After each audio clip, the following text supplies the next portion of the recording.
Hello, everyone. Dr. Hassaan Tohid here once again with an amazing session today. And the session is how do you decide the topic for your research project, for your research paper? The topic is one of the most challenging subjects, and many people are scared of how do I do it, how can I do it, and this is what we'll discuss today. Let me share the link with all of you and make sure everyone is present, everyone is there with us. So I can see people are joining, and feel free to ask any questions. Feel free to ask any questions, and also you can ask out of topic questions as well. I prefer that the topic remains the same because of the listeners. They expect the same topic, but I'm always ready. I'm always ready. You can ask out of topic questions as well. So I will welcome that. Hi, Meher. How are you? Thank you, guys. Thanks a lot for joining. And as you can see, we are all set. Okay, so let's begin. Let's begin. Let's begin. And let me make sure everyone has the link. Okay, and I can see people are sending me messages that when I will be online. So now I think everyone knows I'm here, I'm live, and you guys can comment and ask any question, any concerns. And for all the new admissions, we will discuss a few things. Okay, so few things we will discuss related to the account that you guys have on the website. So we will talk about that as well. Thank you guys for joining. And how is this background? You guys have seen me outdoors. You guys have seen me in front of a board as well, whiteboard. And this is another setting. So which setting do you like the most? Which one is the best? Do comment and do let me know. Do type and let me know so I can you know focus more on that one. Okay, so you like this one? Okay, that's wonderful. Okay, so guys, what I noticed was lately a lot of students still have problem in topic selection. People are selecting topics that should not be selected at all.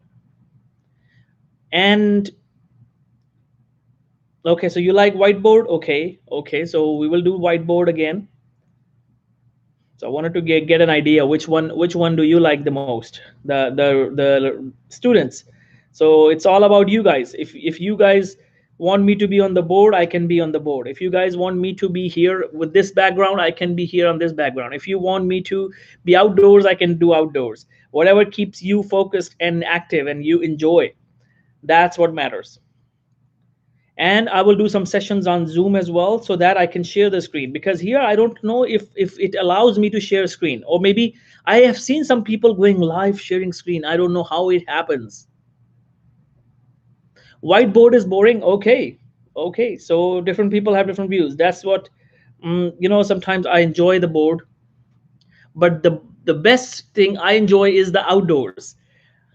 I love it outdoors when you have sunlight behind me. I just have more energy. I enjoy it. Sunlight gives me energy. Okay, very good. So, guys, be ready to ask questions. And I think everyone is all set.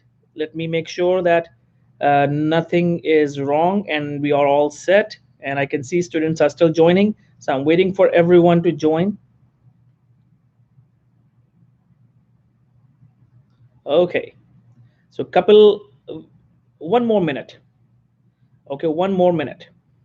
Just don't get frustrated. Don't start throwing tomatoes and onions on the screen. And if you do, it will just hurt your own screen. It will not reach me. Thank you, guys. Thank you, Guru Prasad. Thanks a lot. Okay, you're almost there. Everyone has the link. And very soon we are changing the setting. You will not have to wait for this live link here, you will see that on your account. Hopefully we are working on that. So if that is done, that would be amazing. Okay. Okay. And we are all set. And now just a last message.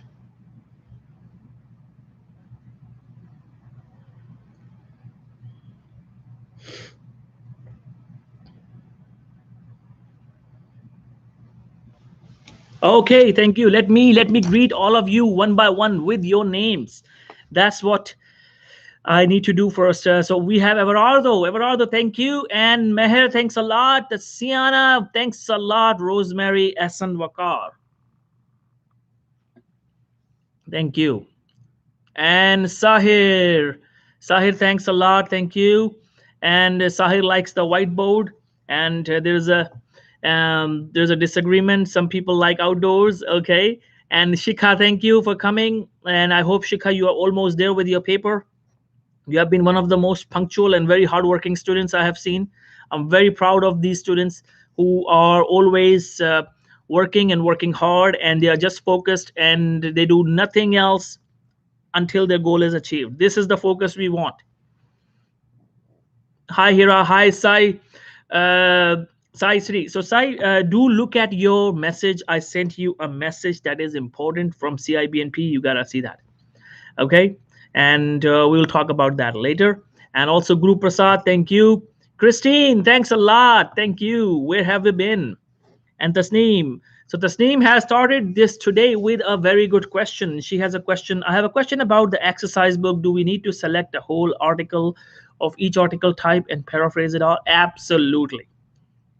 By the way, this is on your account, everyone, all the enrolled students, you go on your account, log into your account, and once you click on profile button on the top right corner, it will be like here. Um, if you're looking at the screen, yeah, so it will be on your right top corner on the screen. If you're looking at the screen right like this, top right corner, you will see profile button. If you click on the profile button, takes you to the courses that you have, the course you have purchased, be a published author program, but we have some surprise courses for you, so you can watch those courses as well. And by the way, regarding these courses, are you guys facing any difficulty playing those courses? Do let me know. Hi Sarah, how are you? Thank you, congratulations on enrolling. So Asma, thank you. Asma Muazzam, thank you. Okay, so let's talk about this. Let's talk about a few things. So you like combination of all? Okay, very good, Meher. Thanks a lot. Okay, so I keep changing the environment and keep changing the structure so that you guys enjoy a lot, including Zoom as well, so that people don't get bored by looking at the same thing all the time. Okay, so let's begin. Let's begin. So first of all, everyone, make sure you are aware of the account on the website. You have all the new admissions to into the Be a Published Author program. I'm talking to you right now. Make sure you create an account and you have the course access, and you also have the bonus courses. Some bonus courses are there that we want to give you as a gift from us. So I want to make sure you have them all, and you can play them. Make sure and let me know. If you don't have them, then do let me know. That means you haven't yet created an account yet, or you just created an account and we haven't given you the access yet.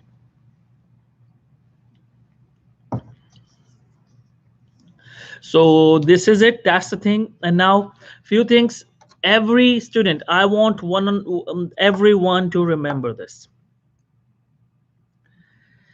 The chances of your publication are directly proportional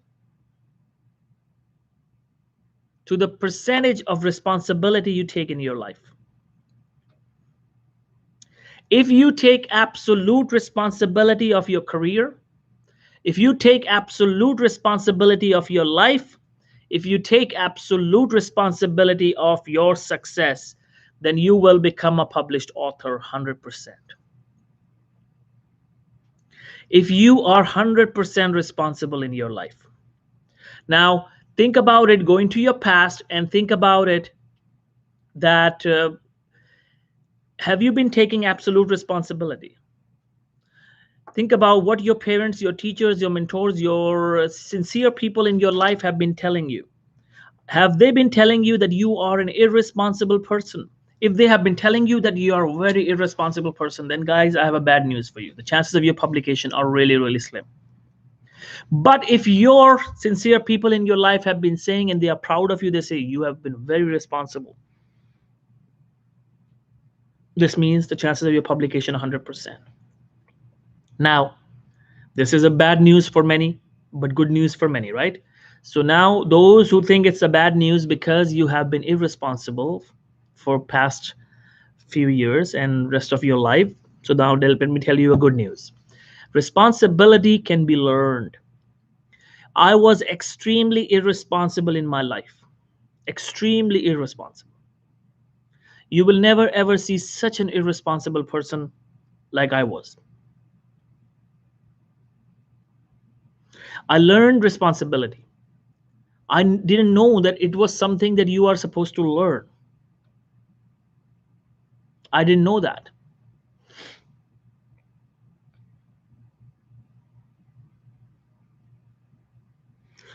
So, how do you take responsibility? How do you learn responsibility? Remember, the palmist, they see your hand, right? And they see these lines and they tell you your future, correct? So, what exactly is palmistry telling you? That your future is in your hands.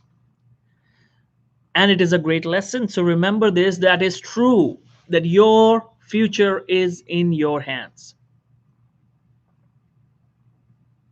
Everything that happens to you is the result of your actions.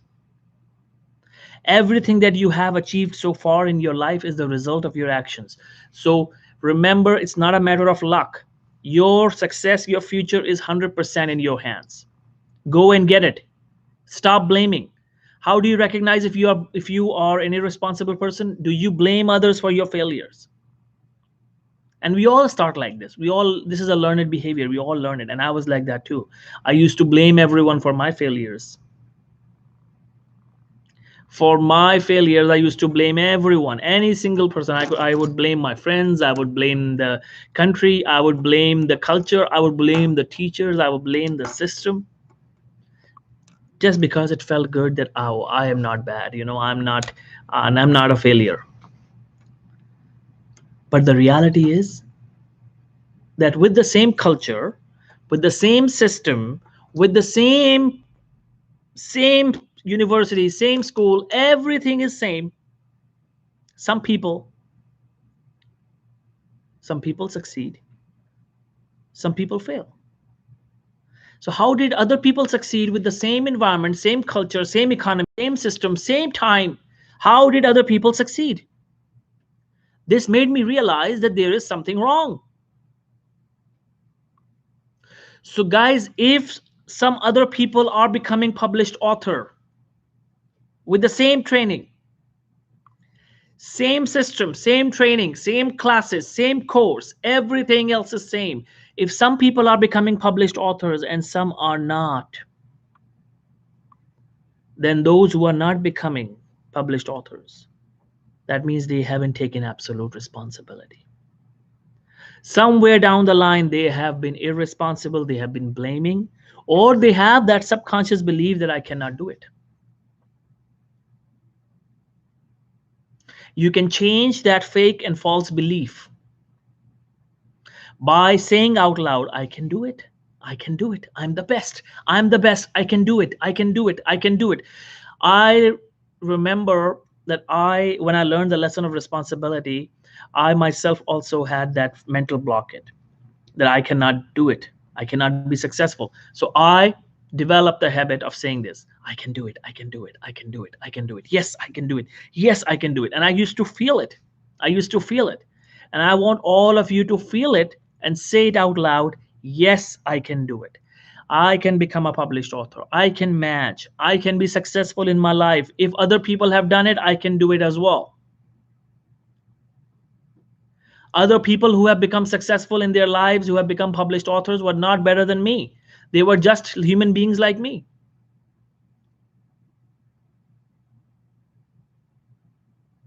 Some people say, oh, he's super genius. How many people are super genius? Very few. They have that rare IQ. But most of us, majority of us, fit into the same average of IQ level.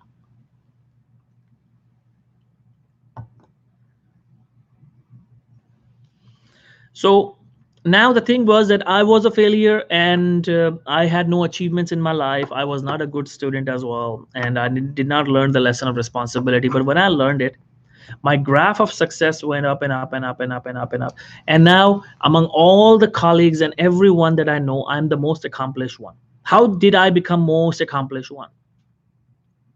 Being one of the laziest students and most irresponsible person, and from there to this status where I am today. How did that happen? It all happened because I became serious.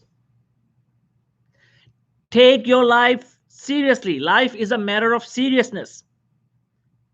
It doesn't matter, you cannot enjoy, you cannot laugh, you cannot smile. I'm smiling, but take your career and life seriously. I just started to take my life and career seriously. I just became serious when it came to my life and career. I took absolute responsibility that everything that has to happen, I have to do it. Nobody else is going to come and do it for me. Nobody is going to come and help you. You have to do it on your own. There's no Superman coming. We learned this lesson that, oh, we were crying when we were young and we were waiting for milk to arrive, and our mother used to give us the milk, right? We learned this lesson of helplessness, that somebody will help us. And when we grow up, we still have that mental attitude that somebody is going to come and help us. But when you grow up, the bad news is, guys, nobody is coming to help you. It's your time to help yourself and help others. Your family is not going to help you. Your friends are not going to help you. Only you are going to do it for your own self. If you understand this and forget about any unseen Superman coming and helping you, then you will be successful. If you take action, you take responsibility, then the God will help you. That's the only help you have. And he only helps if you take action. He will make things easier for you. He'll make things possible for you. He will make things so easy that you will not even believe that you did it. Sometimes I look back and I cannot even believe what have I achieved so far. I just literally cannot believe, how did that happen? It all happened because I took absolute responsibility of my life. I became serious. I stopped depending on others. Stop depending on others. Nobody is going to come and help you and do things for you. You have been given these hands, these eyes, this brain. Just go and do it. Achieve it. So when you do that, you will see things becoming easier for you. You will find it easier and easier and easier to do, because then the divine help comes. People, without taking action, they keep praying for divine help. No, it doesn't happen. Divine help comes when you take action. So the only help you are going to get it is from nature, if you believe in nature, if you believe in God. But the first thing first is you take action. So if you don't become published author in this training program, then who is responsible? Only you are responsible. That's the first thing first.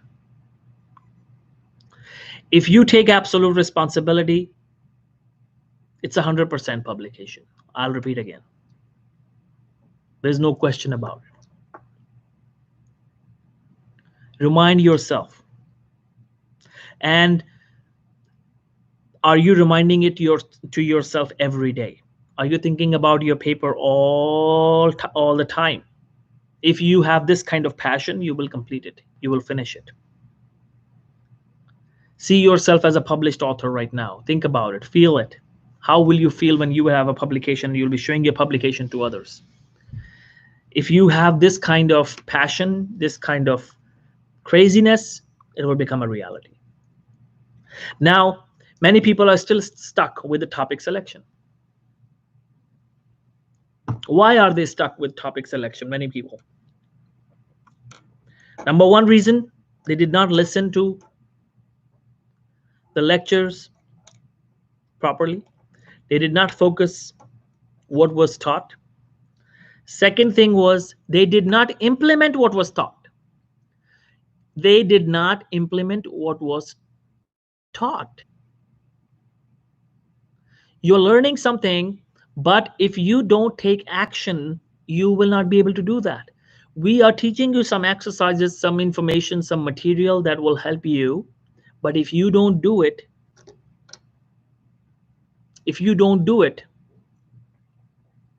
how can you do it? How can you select a topic? No, you are still subconsciously thinking somebody else will select a topic for you. Somebody else is going to come and do it for you. You're still thinking like that. I still get messages, this is my topic, could you please suggest me a topic? No, I don't want to suggest you a topic because I want you to learn independence. Guys, it's your time to be independent. You have to take care of your kids. You have to take care of your family now. Your parents have to take care of you enough. Now it's your time to take care of everyone. Whether it's your parents, whether it's your spouse or your kids, it's your time. So learn to be independent. Learn to be independent. The level of independence is directly proportional to the level of maturity. If you're 100% independent, that means you 100% take responsibility of your life. That means you are a mature person. So how do we select a topic? First of all, remember, say this aloud. I can select a topic. I can choose a topic. That's the first thing first. Finish that barrier in mind that topic selection is difficult. It's the easiest thing in research world. Easiest thing is topic selection. You gotta be creative. And creativity comes by thinking. By thinking. You become more creative by thinking in the right manner. Now, how do you think? Think on paper. Think and plan on paper. Do you have a journal? Guys, I keep my journal with me. This is my 2021. You see that? Past so many years. I have journals of last 7 years in my library. At my home, I have the journals from 2014 and then 2021 and multiple journals, not just one journal. Some years I had to do multiple journals. So I don't know the record before that. I still have 2011, but I lost 2012 and 13. I lost 2012 and 13 in moving, and I regret that. But I still have that. I still have my 2011 one. So 10 years of my life record. What have I done in last 10 years? What I have achieved in last 10 years every single day. Except few days, of course. You cannot do every single day. Sometimes you are sick, sometimes you are busy, but most of the time, most of the days. So what do I do in this journal? I think and plan. I think and plan my life. If I'm working on a project, I think and plan. So you can think and plan on paper. Think and plan on paper about your topic. Now, the third thing, how do you select a topic? Let me give you an example. Okay, let's talk to somebody. Who is going to reply to me? Anyone? Say yes, I have a question. Just tell me your specialty. Tell me your specialty of choice. Let me tell you another secret way of selecting a topic. Anyone, please type. Internal medicine, family medicine, pediatrics, surgery, psychiatry. Please type. Hello? Neurology. Everardo said neurology, Tiziana said GI, and Sai said internal medicine, geriatrics. Okay, very good. Internal medicine, internal medicine. So let's solve this issue. So let's say your topic is internal medicine. How do you select a topic?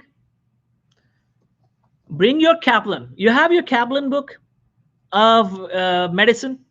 Everyone has it, right? Okay. Or pathology. Yeah, okay, very good. So internal medicine, bring your Kaplan. Do you have Kaplan nearby? Do you have Kaplan nearby? Somebody please bring it and tell me if you have it right now in your hands. Say, yes, I have it with me right now. We are selecting a topic right now, sitting here. You will see the magic, how you will select a topic. Bring your Kaplan.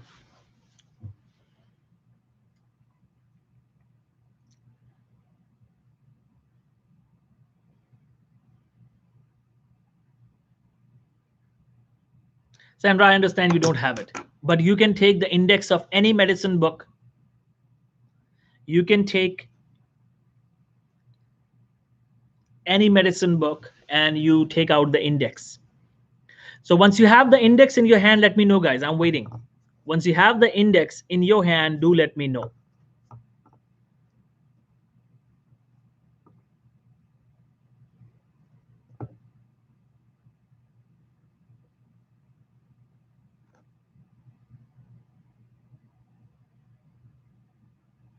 Nobody is there. I have step up of medicine with me. That's fine. That's fine. Okay. Now open the index. Step up to medicine. Okay. Just open the index and go to the internal medicine section. Do you have internal medicine section in there?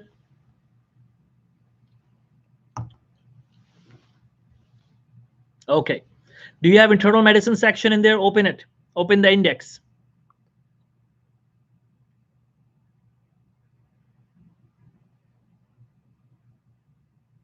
And look at this. Look at the topics. In internal medicine, what are the topics? They are divided into cardiology, neurology, right?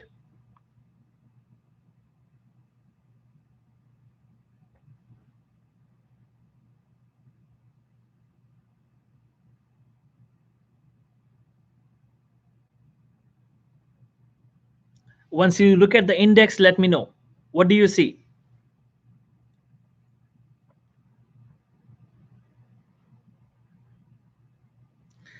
I don't usually discuss this method of topic selection, but I thought today I should do that because I myself love this method and this is a very useful method. Okay, so you have the index and you have the specialties written in the internal medicine section.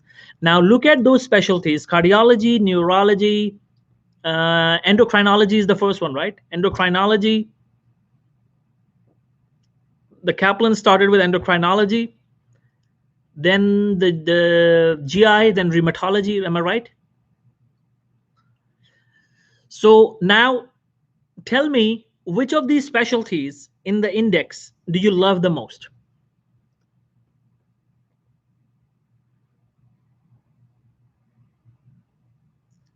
What would be the subspecialty you would like to have? Like somebody had GI, so you already have GI.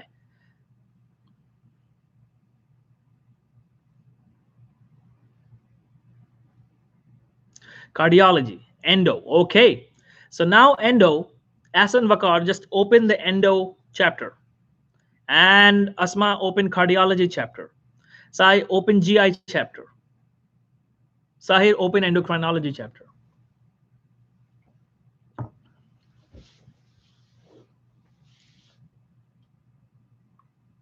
Rosemary, open cardiology chapter.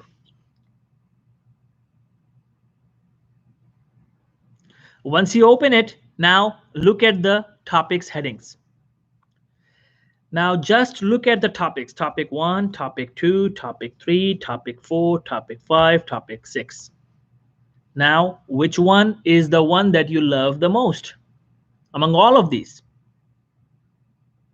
Choose that one, something that you know the best.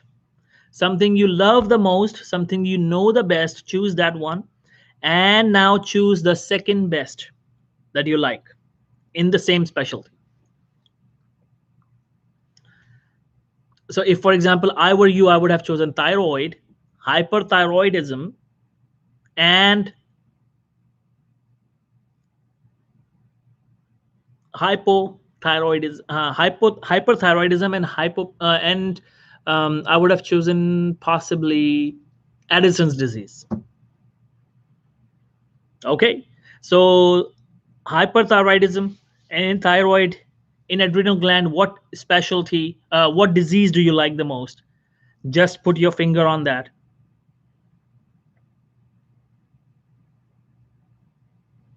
Just choose that one. Now start looking at any other topic related to endo. Don't go to any other chapter. Don't go to any other chapter. Just if it's Addison's disease, then you can say, okay, Cushing disease. So you can now combine them together and you can say, are they connected together? Is there a link between Cushing disease and Addison's disease? Do they come together in one patient? If yes, then how? Now let's say you don't want to do that. Okay, Cushing and pheochromocytoma. Do they come together? If they do, then how?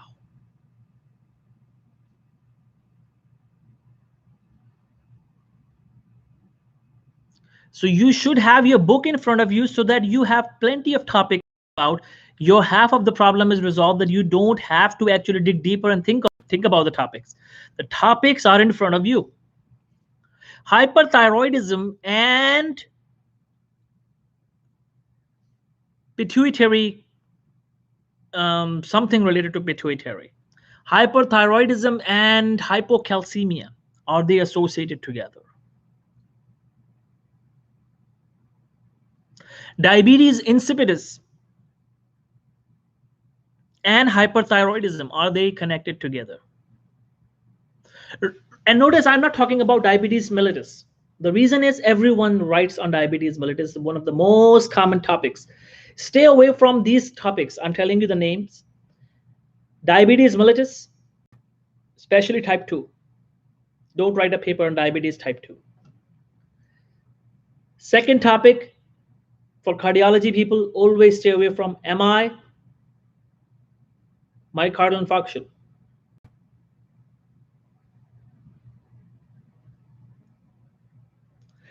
And CHF, for combining it with any other illness. If you're talking about hospitalization, some other topic, that's a different story. That's a different story. Now, the fourth topic nobody should write on is COVID-19. Everyone has been writing about COVID for past 18 months. Journals are tired of COVID. Since it came in 2019, November, people started to write about COVID-19, COVID-19, COVID-19. Stay away from it. You cannot find enough information unless it's a clinical trial. Stay away from it. And many people say diabetes and diet control. Everyone knows this. Myocardial infarction and diet, everyone knows this. Myocardial infarction and exercise, everyone knows this. One of our faculty members used to say, and that was amazing, that if your grandmother knows the association, don't choose that topic. Go something rare. If you're combining two diseases together or something together, don't go with the most common one. Now, this was the disease and a disease of the same system, right? Cushing and Addison's disease, Addison's and pheochromocytoma, and diabetes insipidus and hyperthyroidism, diabetes insipidus and what else? What else? What else? Maybe Cushing disease again. So this can be a wonderful combination, amazing papers. Everything is associated with one another somehow, and this is what exactly you are exploring. And sometimes it is possible that there is no association. Sometimes it is possible that there is no association. That's why you choose top 5 combinations. You don't stick with only one option. You choose top 5. If your choice number 1 has no papers available on PubMed, you scratch that, it's gone. Second topic, if there is no association or only few articles are available, you scratch that. But if your third topic, for example, your third topic was hypothyroidism and hypoparathyroidism together, and this topic has 100 papers easily available on PubMed in last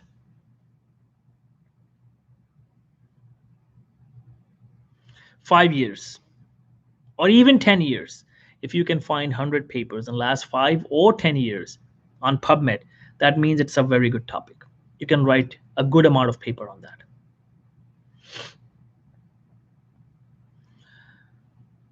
Now, gynecology. Let's take gynecology as an example. Open your book of gynecology, even a course book, or bring your Kaplan, whatever book you have. Bring gynecology, open it. Now, what do you see in gynecology? You will see PCO, for example, as a topic. What else you will see? You will see gonorrhea infection. You will see HIV infection. You will see um, bacterial vaginosis. You will see those kind of diseases. So you gotta just choose one topic and combine it with another. The endometrial cancer. Endometrial cancer is one topic. You combine it with something else. Not obesity. We all know endometrial cancer comes with obesity and estrogen. We know that. Everyone knows this.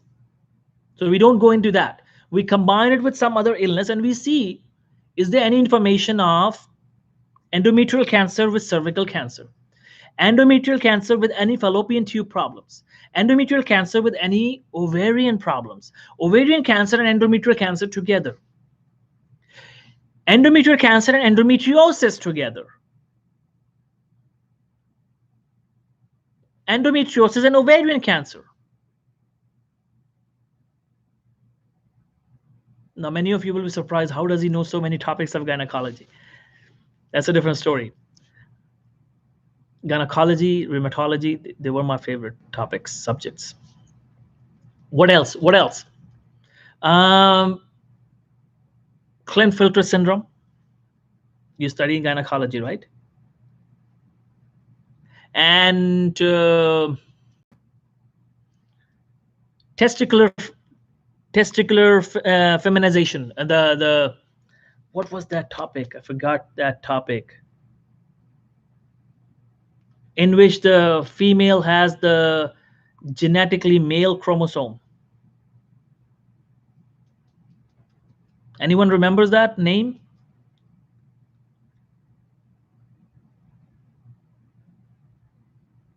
Correct, correct. We have Jamie Lee Curtis, the actress. I think somebody said that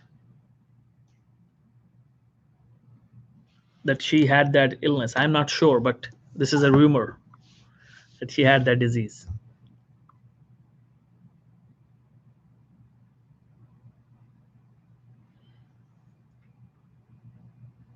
Some people say she's open about it, so I don't know. I don't know, but I'm talking about that disease. So similarly, other gynecological topics, you combine two problems together. Now, if you cannot combine two problems together, you say, yes, I want to focus one on a disease and second, not on a disease, any medication. Maybe valproic acid and endometrial cancer. Now, just look at different medication in the same specialty. Clomiphene. Clomiphene is used, right? Maybe just move from gynecology and come to obstetrics. Abruptio placenta, placenta previa.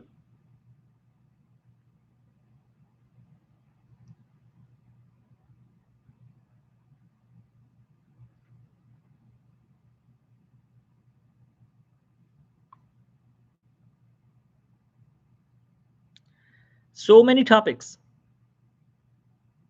Maybe a topic related to embryology. In obstetrics, you can also study the twins, right? Twins and triplets. So any disease related to that, you choose that topic, combine it with something else. Choose a topic, combine it with something else.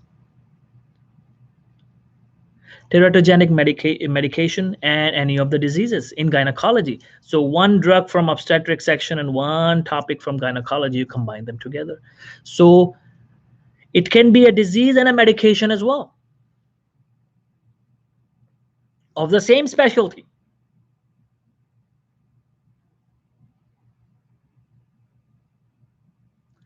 For example, hyperthyroidism and any medication that is used in endocrinology, insulin.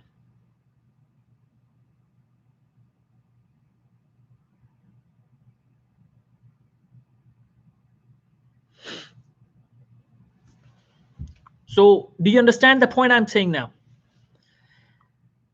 Insulin and hyperthyroidism, one drug of endocrinology and one disease of endocrinology. Any other medication? Metformin and Cushing disease. Is there any association? Is there any link? Is it being used currently? Why and how? Pheochromocytoma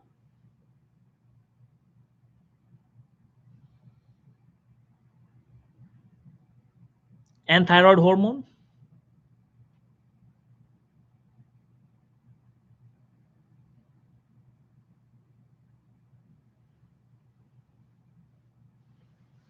So that's number one. That it can be a disease and a disease of the same specialty, or it can be a disease and a medication of the same specialty. A disease and a symptom of the same specialty.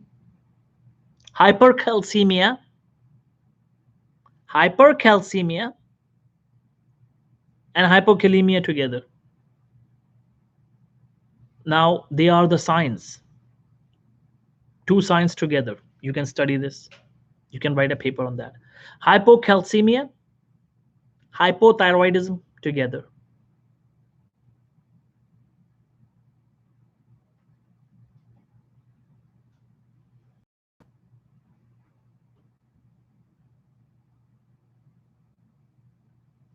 Other way around. Hyperthyroidism, hyperthyroidism, and hypocalcemia together.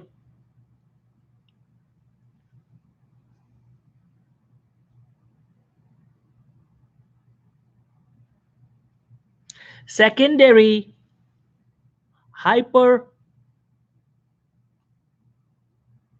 secondary hypoparathyroidism with primary hyperthyroidism. Such an unlimited amount of combination. Unlimited amount of combination just in one specialty. You can be tired and you will never ever be able to make all the combinations possible. Just like from A to Z, we have 26 letters and we can make billions and billions of words. Same thing with any specialty, open specialty, and you can do combination. Any sign and symptom with a specialty, with a disease, any disease with a drug, any disease with any organism, with any chemical, any disease and a hormone. So many combinations can be done. Now, how to narrow down the broad topic into research question? Give me an example. This is just an excuse that we give that we cannot do it because we are irresponsible. We don't want to take responsibility. That's why we subconsciously think that we cannot do it. Give me a broad topic and let's see if the research question can be made. If it's a traditional review, you don't even need a research question. Now, how does it work in pathology? How does the same phenomena works in pathology? You divide your pathology book into two sections, right? General pathology and specialties.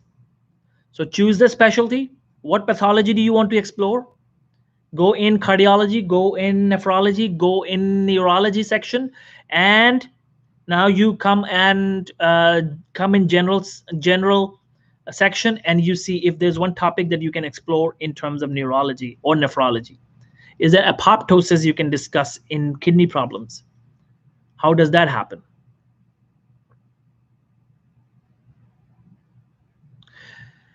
If no, then explore deeper into the association of two things just in the same manner, because pathology and medicine are the same things.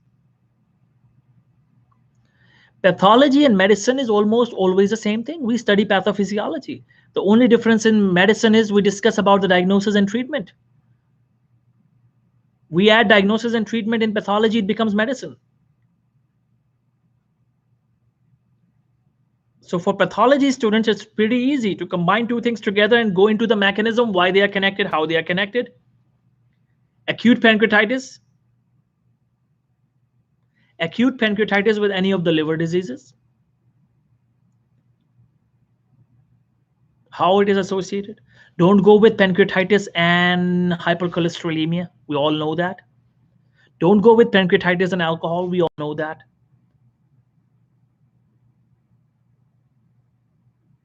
But pancreatitis with any other disease, any rare disease, we don't know the association. And possibly there is. You start with endo. So you have chosen pancreatitis, for example. Now you start with endo. You start with thyroid, parathyroid, pituitary. So three big problems are resolved. You saw the combination. So you first search pancreas with thyroid. You search on PubMed. Is there any association? No? Okay. Move pancreas to parathyroid. Is there any association? No. You move to next. Pancreas and parathyroid. Is there any association? Are diseases associated with that? Oh, very good. So there is an association. Okay, I'll choose that topic. I'll explore how pituitary gland is affecting pancreas and causing pancreatitis. If there is any.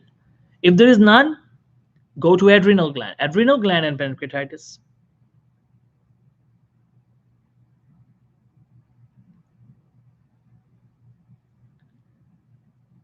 Pancreatitis and here what else you can say? Pancreas covers a lot of insulin and glucagon. Other hormones you can think of. Reproductive hormones you can think of. So the endo is over. Now let's say endo is gone. Let's go to cardiology. Pancreas and cardiology.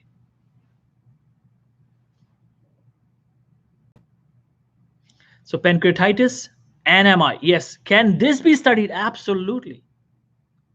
Because pancreas and MI is a rare topic.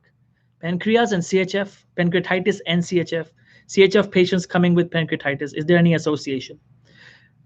See, I'm just touching pancreatitis and I'm exploring the whole body. Pancreatitis, and you say you don't have topics? How it is possible? Acute pancreatitis with CHF. Chronic pancreatitis with CHF. Two possibilities now. Acute pancreatitis with right side failure. Chronic pancreatitis with right side failure. Acute pancreatitis with left heart failure. Chronic pancreatitis with left heart failure.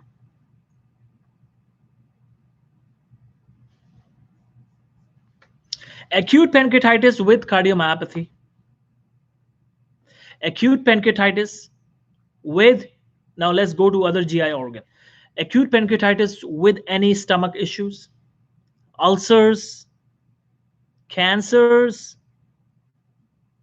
Chronic pancreatitis with any GI issues, any cancers, IBDs, IBS. And see, I have just discussed pancreatitis and I'm staying with pancreatitis, and I can give you so many combinations, so many possibilities, because I have the creative mind and I have developed the habit of thinking. So if you do the same thing, you can explore the whole body. Now, pancreatitis Let's go to liver. Pancreatitis and hepatitis A. Acute pancreatitis and hepatitis A, acute pancreatitis and hepatitis B, acute pancreatitis and hepatitis C, acute pancreatitis and hepatitis D.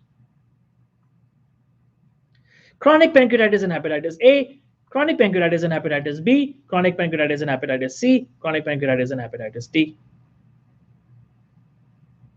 Now your task is to just Google first and go on PubMed and see if there is information available, because possibly there is no association. Many people still come back to me and they ask this question, oh, I searched this and combination and there was no paper available. That means you didn't hear the whole lecture. You didn't understand what I'm saying. I said choose 5 possibilities and you will find the topic. If you cannot, then just keep playing around. Pancreatitis and appendix, pancreatitis and any other liver issue you can think of, alcoholic fatty liver disease. There will be an association, pancreatitis and alcoholic fatty liver disease, because alcohol and pancreatitis are together. You cannot put them separate. Liver cirrhosis and pancreatitis. And this is just disease. We are just revolving around the diseases. Now let's go to nephrology. Glomerulonephritis and acute pancreatitis, glomerulonephritis and chronic pancreatitis, nephrotic syndrome and acute pancreatitis, nephrotic syndrome and chronic pancreatitis, nephritic syndrome, acute pancreatitis, nephritic syndrome, chronic pancreatitis. Kidney stones and acute pancreatitis, beautiful topic. There would be some association. Kidney stones and chronic pancreatitis, there will be an association. Renal cell carcinoma and pancreatic cancer together. Now we're moving a little bit to pancreatic cancer. Renal cancer and pancreatic acute pancreatitis, renal cancer and chronic pancreatitis. Polycystic kidney disease, acute pancreatitis. Polycystic kidney disease and chronic pancreatitis. I'm not even looking at the book. I'm just looking at my own body in the camera. I'm just looking at my own body and my mind is working. Okay, what else? What else?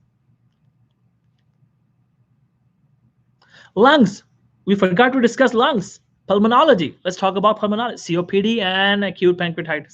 COPD and chronic pancreatitis. Bronchiectasis and acute pancreatitis. Bronchiectasis and chronic pancreatitis. Tuberculosis and acute pancreatitis. Tuberculosis and chronic pancreatitis. Pneumonia and acute pancreatitis. Pneumonia and chronic pancreatitis. The only pulmonology topic you don't touch is COVID. What else? What else?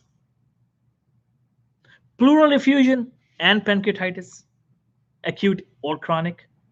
Pleural effusion. Pericarditis. Now let's go to heart. Pericarditis, endocarditis, and acute pancreatitis. Now, do you understand how to think?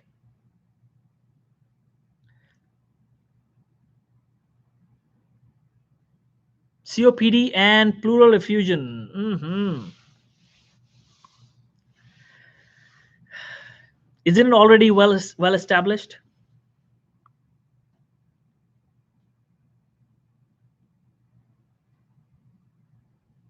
COPD and pericarditis I would go for. COPD and endocarditis I would go for.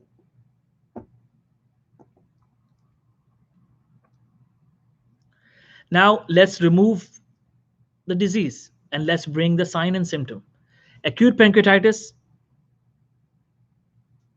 and chest pain. Acute pancreatitis and vomiting. Acute pancreatitis and vomiting, right? Well, so explore why is it happening, what is happening. You go into the mechanism, how many people were affected with vomiting, why and how. So sign and symptom can be there. Acute pancreatitis and fever, chronic pancreatitis and fever. Pulmonary embolism. Pulmonary embolism. Sorry. Oh, yes, yes, yes. Pulmonary embolism. I would go for COPD and pulmonary embolism. I would love it. COPD bedridden patients, they can be at high risk of pulmonary embolism already. We know that. So you can find a lot of literature about it. They will definitely be together. Definitely be together. I have no doubt about it.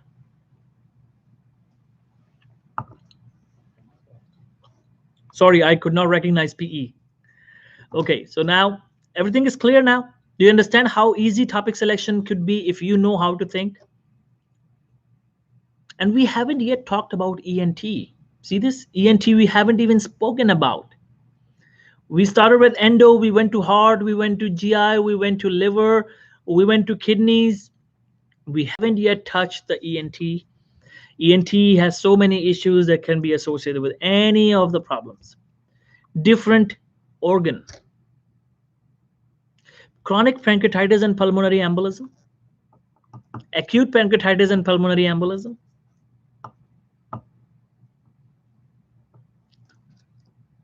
Rheumatoid arthritis and acute pancreatitis. Now let's go to rheumatology. Acute pancreatitis and hold on. Acute pancreatitis. Now see, I'm getting more ideas. Acute pancreatitis and rheumatoid arthritis. Chronic pancreatitis and rheumatoid arthritis. Acute pancreatitis and ankylosing spondylitis. Chronic pancreatitis and ankylosing spondylitis. Osteoarthritis and chronic pancreatitis. Septic arthritis and acute pancreatitis. See, guys? And when you start to think and you start to get ideas, your mind does not stop. You get more and more ideas. Another topic, very good topic, is psoriatic arthritis. Psoriatic arthritis and pancreatitis, acute or chronic.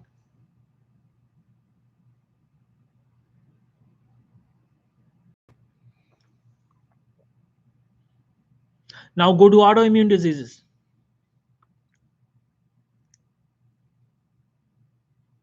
So many autoimmune diseases you study in rheumatology, remember? Weggers, all those kind of things. Takayasu. Takayasu? Arthritis? What was that? Arthritis. This one.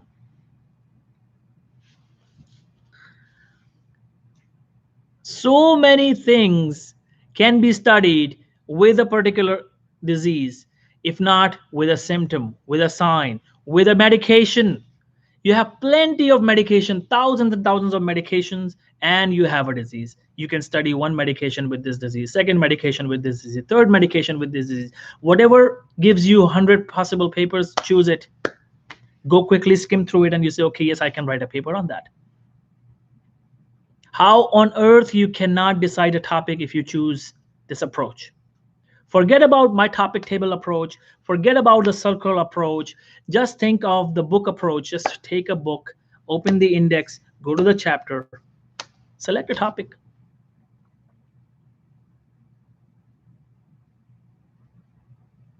So rheumatology is done. Now let's go to skin. Any skin problem and pancreatitis, eczema and pancreatitis.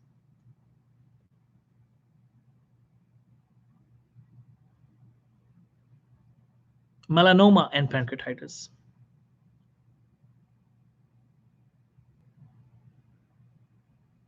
Keratosis and pancreatitis. Seborrheic keratosis, whatever. So unlimited amount of topics. Just you can explore with pancreatitis. If you don't want to do pancreatitis, go to liver, cirrhosis, and any skin disease. Will there be any association? Absolutely. How can you keep skin and liver apart?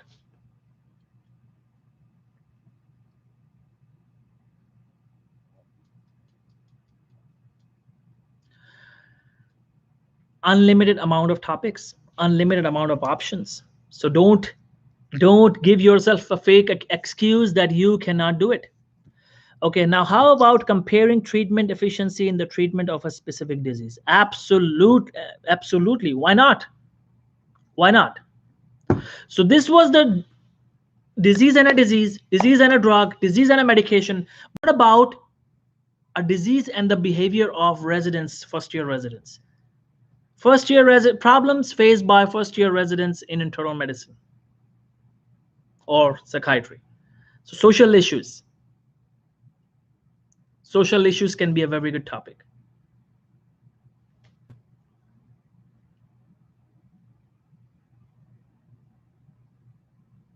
Except burnout. It's so common.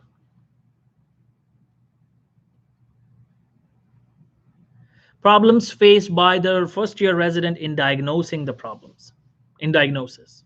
That can be a very good topic. How it can be resolved. Give a solution. Social issues. Think out of the box. Social issues. Problems faced by medical students in India. This could be a wonderful article. If you cannot think of any medicine, just go to medical students of your own country. Problems faced by medical students in Pakistan. Problems faced by medical students in India. Problems faced by medical students in Nepal. Problems faced by first year interns in India. Problems faced by first year interns in Pakistan or Nepal or Bangladesh.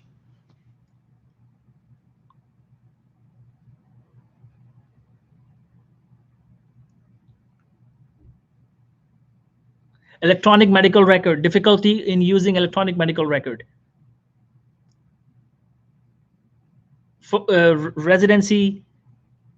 The residents, the difficulties faced by US residents in learning EMR.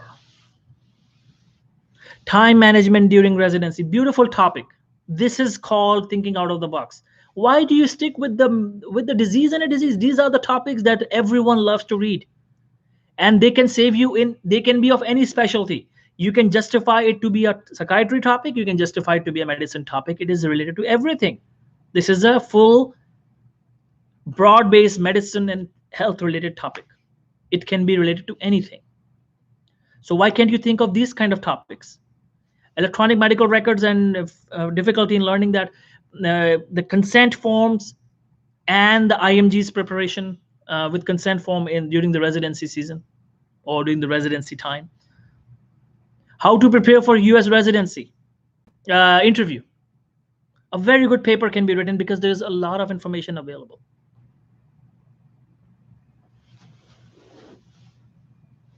So how can you not find topics? How can you not find topics if you keep thinking out of the box? Challenges faced by IMGs when they come to the US. I have discussed that one in one of the videos. The whole guide of IMGs to the US, and my book was also IMGs in the US. So we had 30 chapters. So much of information already available. So it's not possible that you cannot write a topic. You cannot write a paper. Difficulties IMGs graduating from India or Pakistan face while preparing for US MLEs. The language barrier. The computer-based exam barrier because they're used to a paper exam. Those kind of issues, social issues. Think of social issues. These papers are appreciated and they are easily published. Because you don't even have to worry about, oh, what if I put a wrong information that is obsolete? This is a social issue. You cannot be wrong. Think of that. So that's it, guys. That's it for today. This is about topic selection. Now, do you guys feel that you can select a topic? Sandra, Kaplan medicine. Kaplan medicine we are talking about. I know you are still way behind that because you haven't started yet. So I understand that.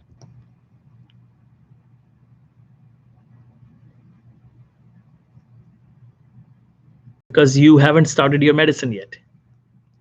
So you have a very right excuse. I understand this.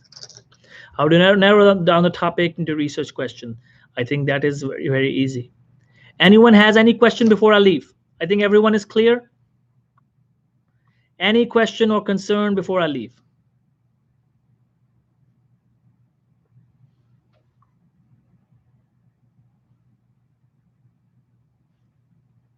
Okay, thank you guys. Thanks a lot. Pleasure talking with you. Now, I hope to see all of you um, not to have any difficulty in topic selection.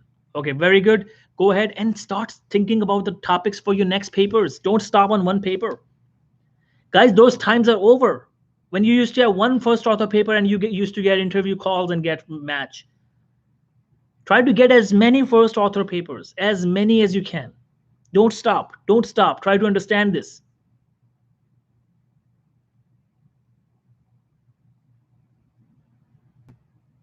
How can I take another paper from my research?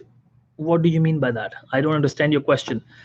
Just follow the approach. Select a topic for your second topic, then third topic, fourth topic. Write them down. Write the plan down. The ideas I get, I always write them in my journal on an idea page. I have an idea page and I write down my ideas, my next topic, my next book, my next blog, my next video. Ideas, when you get ideas, write them down. My next course, I get ideas. Thank you guys. Thanks a lot. Pleasure seeing you. And just follow this approach and you will be in a very strong position. And I think this session will help all the new admissions who just joined as well. The topic selection is not difficult. It's extremely easy. Okay, thank you guys. See you then. See you tomorrow with another session. Wait for the announcement. Tomorrow will be a career related session. We'll meet. Okay, thanks a lot and see you then.